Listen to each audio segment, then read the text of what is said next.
If you insist, I will talk a little about who I am. Only because I want to, though.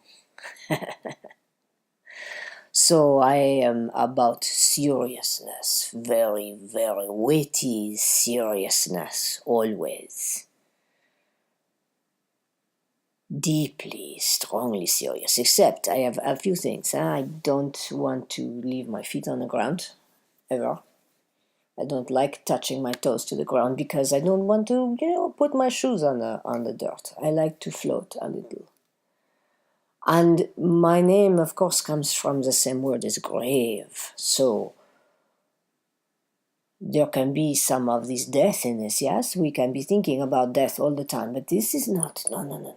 I don't want to. Death is there. It is coming. It is going to be there for all of us. And so why think about our grave before we need to think about them? We can think with gravity, or we can think with lightness, or we can think in a way that I believe is the most important place for gravity to be, as in addition to perhaps holding the things down, not making sure they do not float up away completely off the earth. But I think the most marvelous thing about gravity is it is the force that pulls everything together. It gives weight to things and specialness to things. So this is the antidote. Who is another? I might add, she's my sister, Antidote. You will meet her another day. So she is in this world that I live in. She helps me to see the antidote between too heavy and being very light, which is what I dream of being all the time. But also to understand that the most important thing about gravity, the thing that matters, is that it actually makes matter happen. It gives weight to objects. It gives matter to things. So the magic move, I think, in addition to having enough martinis that you can, perhaps a little scotch and of course champagne, because you always want champagne, and that is the most important thing in the world. But after champagne, the most important thing about gravity and bubbles is to see where the places are that you are attracted to and where they are important and carry meaning in their weight, not just heaviness. If they're just heavy, and they're not interesting. No, they're the things, they are the got-to-dos, they are the rocks we push up in. They are nothing that we want to spend our lives being with.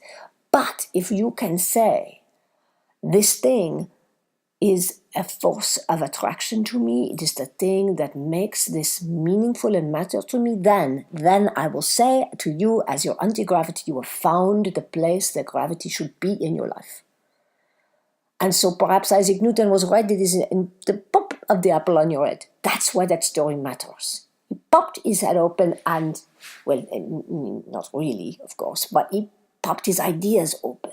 When the apple hit his head, he popped his ideas open. When the gravity, the force of that hit his head, he understood this amazing thing in the world. That is where gravity is important and helpful to you. So I challenge you, as you are listening to me, my dear. And I say to my niece all the time, I say to the Queen of Frivolity all the time, it is only meaningful when you are being helped to understand the things that have meaning for you and where the weight that they can carry. They can carry. Not that you carry. They can carry. N'est-ce pas? You understand the difference? This is important. The magic idea, the big, just that side of crazy idea that you want to go after. The things that you love, they need to carry their weight. And I say that with great gravity.